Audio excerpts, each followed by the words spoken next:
In this video, you will see strategies for how to solve word problems involving multiplicative comparison. This covers New York State Common Core Standard 4.08.2, Multiply or Divide to solve word problems involving multiplicative comparison.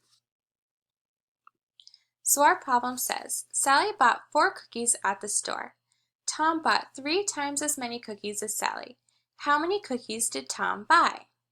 So the first strategy that we're going to see is using cubes. If you don't actually have stackable cubes, that's okay. You can draw them or use pictures to represent them. So we're going to use squares to represent our cubes. So if we go back to our problem, the first thing that we know is that Sally bought 4 cookies at the store.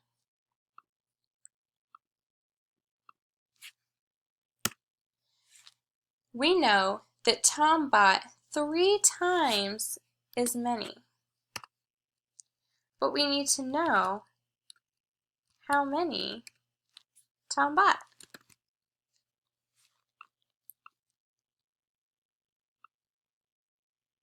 So we have our 4 cookies, 1, 2, 3, 4, and then another 4 cookies, and another 4 cookies. So if we count these, 1, 2, 3, 4, 5, 6, 7, 8, 9, 10, 11, 12, we know that Tom bought 12 cookies.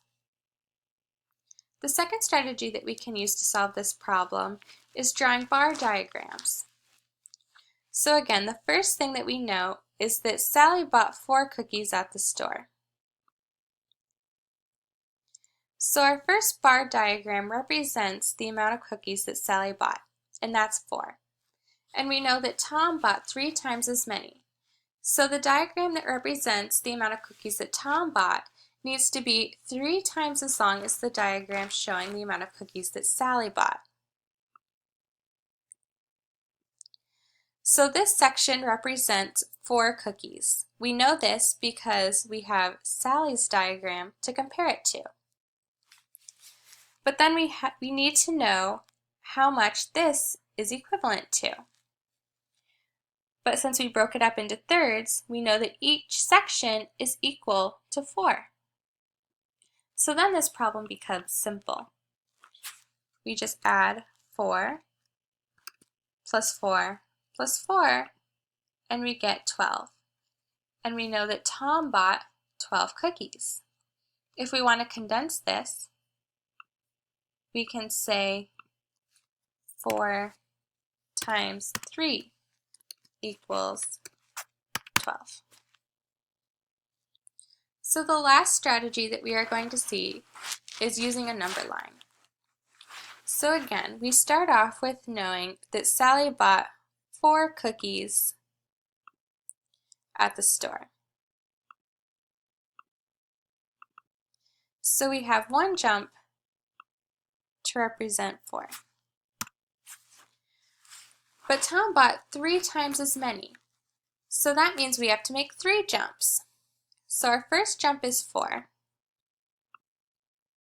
Then we make another jump, and we have 8. And then we make our third jump,